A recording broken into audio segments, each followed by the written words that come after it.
2024 లేదా 25లో డిగ్రీ లేదా బీటెక్ చదివారా? సాఫ్ట్‌వేర్ జాబ్ కోసం ఎదురు చూస్తున్నారా? అయితే కోడ్ జ్ఞాన్ 100 డేస్ కోర్సులో చేరండి, జాబ్ సాధించండి. Welcome to Suman TV. నేను మీ సుమన్ టీవీ నాగ్. దేశద్రోహం కింద ఒక ఇన్ఫ్లుయెన్సర్ని పట్టుకోవటం జరిగిందనమాట. దీనికి సంబంధించినటువంటి పూర్తి కథనాలు ఏంటి, ఏం జరిగింది, అండ్ మన దేశంలోనే ఉంటూ ఇన్ఫర్మేషన్ లీక్ చేసేటువంటి విషయంలో కనుక మనం చూస్తే ఏం జరిగింది అనేది ఈరోజు మనతో పాటు హైకోర్టు అడ్వకేట్ అలాగే రవీంద్రనాథ్ గారు ఉన్నారు. అది వారి మాట్లాడి తెలుసుకుందాము. Hello sir. హాయ్ అండి నాగరాజ్ గారు. జ్యోతి మల్హోత్రా ఇవాళ సెన్సేషనే కాదు, చాలామంది నెటిజన్స్ కూడా తిట్టిపోస్తున్నారు. ఏం జరిగింది అసలు? నాగరాజ్ గారు, పెహల్గాం దాడి సుమారుగా 28 మంది అమాయకులైనటువంటి వ్యక్తులు చనిపోవడం అందరం చూసాం. యావత్ భారతదేశం కూడా, యావత్ జాతి మొత్తం కూడా, జాతి మత కులాలకు అతీతంగా అందరం కూడా స్పందించాం. ఇటువంటి దారుణం జరగడం పట్ల అత్యంత విచారణ కూడా విలిపించాం. కానీ దాని తర్వాత పరిణామాలు యుద్ధానికి దారితీస్తాయి. భారత పాకిస్తాన్ మధ్య యుద్ధంగా దారితీసి అదంతా మనందరికీ తెలిసిన విషయమే. ఏ రకంగా యుద్ధం అయింది, ప్రపంచం అంతా కూడా, అమెరికా, రష్యా దేశాలు మనకి సపోర్ట్ ఇదంతా కూడా, యావత్ ప్రపంచం అంతా కూడా దీని మీద స్పందించి ఈ యుద్ధం నిజంగా జరిగితే యావత్ ప్రపంచ వినాశనానికి దారితీస్తుంది, ముఖ్యంగా అణ్వాయుధ దేశాలు కాబట్టి ఈ రకంగా చర్చించుకున్న తరుణంలో ఇంటి దొంగల్ని పట్టుకోవడం కూడా ఇంపార్టెంట్ అయిపోయింది నాగరాజ్ గారు. ఇంటి దొంగలు ఎందుకంటే ఈ జ్యోతి మల్హోత్రా అన్నటువంటి ఎవరైతే ఈవిడ ఉన్నారో, ఈవిడ చేసినటువంటి దేశద్రోహం కేసు ఏదైతే ఉందో, దేశద్రోహం ఏదైతే ఉందో అది నిజంగా వింటుంటేనే రోమాలు గగురుపడుస్తున్నాయి నాగరాజ్ గారు. ఇంత ద్రోహం మన ఇంటి పట్టు నుండి, మన దేశం నుండి, మన గాలి పీలుస్తూ, మన తిండి తింటూ కూడా, మన భారతదేశం తిన్న ఇంటి వాసాలు లెక్క పెట్టినట్టుగా మన దేశ పౌరుల్ని ఇంత హీనంగా ఆవిడ అంటే గూఢచర్య అనమాట. అంటే ఆ దేశానికి గూఢచర్య అంటే ఎక్కడెక్కడ సైనిక స్థావరాలు ఆనవాళ్ళు ఉన్నాయి, ఎక్కడెక్కడ ఇటువంటి సైనిక దాన్ని ఏమంటారంటే ఆ బేస్మెంట్స్ ఎక్కడెక్కడ ఉన్నాయి, ఎంతమంది ఎక్కడ ఏ దీంట్లో ఉండాలని చెప్పి ఒక యూట్యూబ్ అంటే ఇదేంటి యాక్చువల్గా ట్రావెల్ విత్ జో అని ఒక యూట్యూబ్ ఛానల్ పేరు మీదుగా ఆవిడ భారతదేశం నుండి ఈ సైనిక స్థావరాలన్నీ కూడా తెలియకుండానే పాకిస్తాన్ యొక్క గూఢచర్యలకు అందజేసే పనిలో ఈవిడ గూఢచర్యం అనేది ఎప్పుడైతే మన వాళ్ళు రీసెంట్గా అరెస్ట్ చేశారో అప్పుడు వెలుగులోకి వచ్చిన విషయాలన్నీ కూడా. అసలు ఎవరు ఈవిడ? ఈ జ్యోతి మల్హోత్రా అనే వ్యక్తి హర్యానా రాష్ట్రం చెందిన వ్యక్తి. ఈవిడ హర్యానాలో ఉండి హిస్సార్ జిల్లాలో ఒక కామర్స్ స్టూడెంట్. ఈవిడ కామర్స్లో మాస్టర్ డిగ్రీ చేసి ఈవిడ యూట్యూబ్ ఛానల్ పెట్టుకోవడం జరిగింది.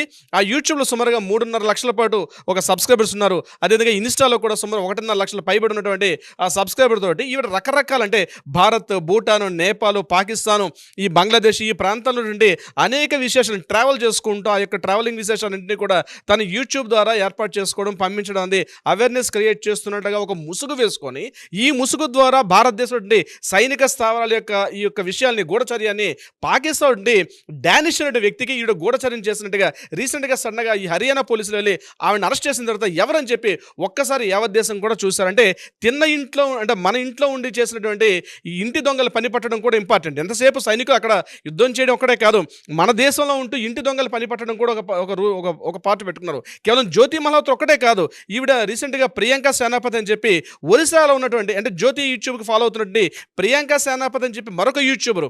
ఆవిడ రీసెంట్గా ఒరిస్సాలో ఉన్నటువంటి పూరి జగన్నాథ స్వామి టెంపుల్ వెళ్ళి ఇద్దరు కలిసి వాళ్ళు చూసినట్టుగా కూడా కొన్ని రకాలటువంటి మనకి ఇది కూడా ఎవిడెన్స్లు కూడా దొరకడం జరిగింది. ఇక ప్రియాంక సేనాపతిని చూస్తుంటే ఒకరొకరు లోకల్ డాక్టర్ అని చెప్పేసి దీపాంశు సంగ్వాన్, ఆయన కూడా రీసెంట్గా దొరుకుతున్నాడు. నవాంకం చౌదరి అని చెప్పి ఆయన కూడా చేస్తున్నట్టు ఈ గూఢచర్య. మొత్తానికి ఎప్పుడైతే జ్యోతి మల్హోత్రా అరెస్ట్ చేశారో ఇమీడియట్గా వన్ బై వన్ ఇప్పుడు మొత్తం 5గురు బయటపడినట్టుగా మనకు తెలుస్తుంది. వీళ్ళందరూ రీసెంట్గా సరే ఇక్కడ ఏదో హర్యానా చేసుకున్నారు అనే విషయం కాకుండా మన హైదరాబాద్తో కూడా వీళ్ళకి సంబంధం ఉన్నట్టుగా రీసెంట్గా నేను వచ్చిన మరొక వార్త. వందే భారత్ ఎక్స్ప్రెస్ ఓపెనింగ్ చేయడానికి కిషన్ రెడ్డి గారు, ముఖ్య కేంద్ర మంత్రులు ఎవరైతే ఉన్నారో వీళ్ళందరితో పాటు ఆ రోజు రాష్ట్రానికి వచ్చినట్టుగా మోడీ గారితో పాటు ఈవిడ కూడా అక్కడ ఉన్నటువంటి కొన్ని వీడియోస్ నిన్న బయటపడడం జరిగింది. ఆ వీడియోస్లో కూడా ఈ జ్యోతి మల్హోత్రా ఆ వీడియోస్లో కూడా ఉండి ముఖ్యంగా హైదరాబాద్ నుండి ఎక్కడెక్కడ ఓల్డ్ సిటీలో ఉన్నటువంటి ఈ యొక్క ప్రదేశాలను కూడా ఆవిడ చూపిస్తూ ఇక్కడ ఉన్నటువంటి కొన్ని విషయాలను కూడా చేరవేసినట్టుగా మన యూట్యూబర్స్ అందరూ కూడా నెటిజన్స్ ఆరోపిస్తున్నారు. బహుశా దాని మీద కూడా నేను మన తెలంగాణ పోలీసులు కూడా మరొక ఎంక్వైరీ చేసే ప్రయత్నం చేశారు. అంటే ఈ జ్యోతి అంటే ఎక్కడ ఏ న్యూస్ జరిగినా మన హైదరాబాద్తో లింకులు ఉంటాయి నాగరాజ్ గారు. ఎక్కడ భారతదేశంలో ఏ న్యూస్ జరిగినా ఈవెన్ పహల్గాంలో దాడిలో బాధితులు కూడా ఎవరంటే మన తెలుగు రాష్ట్రాల వాళ్ళే. అంటే ఏ యొక్క కారణం జరిగినా ఇక్కడ హైదరాబాద్తో లింకప్స్ వస్తున్నాయి. ముఖ్యంగా ఎందుకంటే జ్యోతి మల్హోత్రా విషయం కేవలం హర్యానా రాష్ట్రం ఏదో ఢిల్లీ, హర్యానా, ఆ పంజాబ్ రాష్ట్రాలు చేసుకున్న వ్యక్తే కాకుండా ఈవిడ హైదరాబాద్లో వందే భారత్ ఎక్స్ప్రెస్ టైంలో మోడీ గారితో పాటు కలిసి ఉండడం, అట్ ద సేమ్ టైం ఇక్కడ కూడా దీన్ని కూడా వీడియో కవరేజ్ చేస్తూ పంపించడం జరిగింది. అంటే దీని మీద పూర్తిగా కూపీలాగుతున్న ఈరోజు పోలీసులు. ఈవిడ ఎంతెంత చర్చింది ఇప్పటివరకు ఇన్ని రకాల ఇన్ఫర్మేషన్స్ ఇక్కడ నుంచి నుంచో భారతదేశం ఇన్ఫర్మేషన్స్ అన్ని కూడా పాకిస్తాన్కి ఒక గూఢచారి ఏజెంట్గా పనిచేసి ఇన్ఫర్మేషన్స్ ఇస్తున్నారనే విషయం మీద నిన్న జ్యోతి మల్హోత్రా ఇంటి మీద అటాక్ చేసినప్పుడు ఒక 10 పేజీలు ఉన్నటువంటి ఒక డైరీ లభించింది. ఆ డైరీలో కూడా ఆపరేషన్ సింధూర్ అని రాసి చాలా కీలకమైన పాయింట్స్ అన్ని కూడా అందులో మెన్షన్ చేసినట్టుగా కూడా పోలీసులు ఆ డైరీని తీసుకున్నగా తెలిసింది. సో దీనికి సంబంధించి నాగరాజు గారు రోజుకు ఒక వార్త వినిపిస్తుంటే జ్యోతి మల్హోత్రా కావచ్చు, ఇప్పుడు నేను చెప్పిన ఈ పేర్లు ఎవరైతే ఉన్నారో వీళ్ళందరూ కూడా ఒక్కొక్క వార్త ఉంటే మనం రోజు నడుస్తుంటే మన పక్కనే మనం తెలియకుండానే ఇట్లాంటి ఇంటి దొంగలు ఎంతమంది ఉన్నారన్న భయం కలుగుతోంది. మనం పొద్దున్న లేచి ఇంట్లోంచి బయలుదేరి మన ఆఫీస్కి వెళ్తాం, వచ్చేటప్పుడు మనం ఎవరెవరితో ఏ ఇన్ఫర్మేషన్ చూస్తున్నాం, ఏ ఇన్స్టాల్ చూస్తున్నాం, ఏ యూట్యూబర్ని ఫాలో అవుతున్నాం, ట్రావెలింగ్ అనేటువంటి ఒక ముసుగులో వాళ్ళు చేసినటువంటి అక్రమాలు ఒకటొకటి వెలుగులోకి వస్తుంటే ఇంత దారుణంగా ఉంటాయా అనిపించే పరిస్థితి వచ్చింది. మనం రీసెంట్గా నాన్ వెజ్ని గురించి కూడా చూసాం. అతనితో ఒక బెట్టింగ్ యాప్స్ అని ఆయుష్ జరిగింది. సో ఈ భారత్ పాకిస్తాన్ మధ్య లేకపోయినా మన ఆయన మీద కూడా ఎంక్వైరీ చేశారు, ఎఫ్ఐఆర్ నమోదు చేయడం జరిగింది. ఆయన మీద ఒక ఎంక్వైరీ నడుస్తుంది. ఈ జ్యోతి మల్హోత్రా యూట్యూబర్ రావడం వల్ల కేవలం ఇప్పుడు ఆ పేరు వచ్చిన తర్వాత ఇప్పుడు మనకు తెలిసినవి ఒక 5 పేర్లు బయటకు వచ్చాయి. అంటే మనకు తెలియకుండానే మన పక్కనే ఉంటూ మనతోటే నడుస్తూ మనతోటే మాట్లాడుతూ మన ఆఫీసులో కావచ్చు, మనం పనిచేస్తున్నటువంటి ఫ్యాక్టరీస్ కావచ్చు, ఎక్కడైనా మనకు తెలియకుండానే ఆ ముసుగేసుకుంటే మేకవన్నీ పురులు ఎంతమంది ఉన్నారో తెలియట్లేదు నాగరాజు గారు. వెలుగులోకి వస్తే ఓహో వీడు దొంగ, వీడు ఇటువంటి పని చేస్తాడని తెలుస్తుంది, కానీ అప్పటి వరకు మనకు తెలియట్లేదు. కానీ నేనేమంటున్నానంటే ముఖ్యంగా ఈ ట్రావెలింగ్ చేస్తున్నటువంటి ఎవరైతే ఉన్నారో, ఎస్పెషల్లీ ఈ పాకిస్తాన్ బూట ఏదైతే కాంట్రవర్షియల్ ఉన్నటువంటి కంట్రీస్ మీద చేస్తున్న వాళ్ళ విషయం మీద మాత్రం మరొక్కసారి కేంద్ర నిఘా సంస్థలు కావచ్చు, లేకపోతే గూఢచర సంస్థలు కూడా ఒక నిఘా పెట్టాల్సిన అవసరం ఉంది. ఎందుకంటే పాకిస్తాను, బంగ్లాదేశ్, ఆఫ్ఘనిస్తాను, ఇప్పుడు రీసెంట్గా బెలూచిస్తాను, ఈ యొక్క వెస్టర్న్ కంట్రీస్ ఏవైతే ఉన్నాయో, అంటే నేను చెప్తున్న భారతదేశానికి వెస్ట్గా ఉన్నటువంటి ఈ దేశాల మీద ఎవరెవరైతే రీసెంట్గా కొన్ని టెంపుల్స్ మీద కావచ్చు, కొన్ని ప్రదేశాల మీద చేస్తున్నటువంటి వీడియోస్ మీద నిఘా సంస్థలు మరి కాస్త పెట్టే అవకాశాలు కూడా కనిపిస్తున్నాయి. మన రాష్ట్రంలో కూడా చాలా మంది ఉన్నారు ఈ నిఘా సంస్థల దర్యాప్తులో చాలా మంది హిట్ లిస్ట్ లో ఉన్నట్టుగా కూడా కనిపిస్తుంది. నాగరాజు గారు, దేశభక్తి అన్నది మాటల్లోనో, చేతల్లోనో, వాట్సాప్ డీపీల్లోనో, ఇన్స్టాల్లో పెట్టిన పోస్టుల్లో ఉండదండి. యుద్ధం చేయాలనే సంకల్పం ఉంటే చాలు, ఆయుధాలు వాటంతట అవి వస్తాయి. మన పక్కన నడుస్తున్నటువంటి స్లీపర్ సెల్స్ అని ఎవరైతే ఉంటారో వాళ్ళ నడవడిక, వాళ్ళ హావభావాలు, వాళ్ళ మాట తీరును బట్టి తెలుసుకోవచ్చు భారతదేశం మీద నిజంగా ప్రేమ ఉందా లేదంది.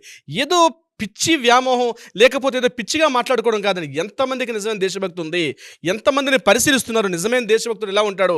భారత వీర కిషోరాలకి సెల్యూట్ చేసి పోస్టులు పెట్టడం ఒకటే కాదు, వాళ్ళకి ఎంతమంది మద్దతు ఇస్తున్నారు నాగరాజు గారు. మేము ఉన్నామన్న భరోసా ఈరోజు ఆ శత్రుస్థావరాల మీద దాడి చేస్తున్న వీర కిషోరాలకి మేము ఉన్నాం అన్నటువంటి ఒక మానసిక స్థైర్యాన్ని, ఆర్థికంగా చేయలేకపోవచ్చు, ఇతరత్ర ఏం చేయకపోయినా మానసికంగా మేము ఉన్నటువంటి ఒక ధైర్యాన్ని, మన కోసం ఎవరైతే రాత్రినగా పగలనగా కష్టపడుతున్న వీర కిషోరాలు ఎవరైతే ఉన్నారో మేము ఉన్నామన్న భరోసా మనం తెలియపరుస్తున్నామా? ఎవరైతే ఈ కుహానా, ఈ జ్యోతి మల్హోత్రా లాంటి వాళ్ళు ఎంతమంది ఉన్నారో తెలియదు, కొన్ని వేల మంది ఉంటారని నా అంచనా.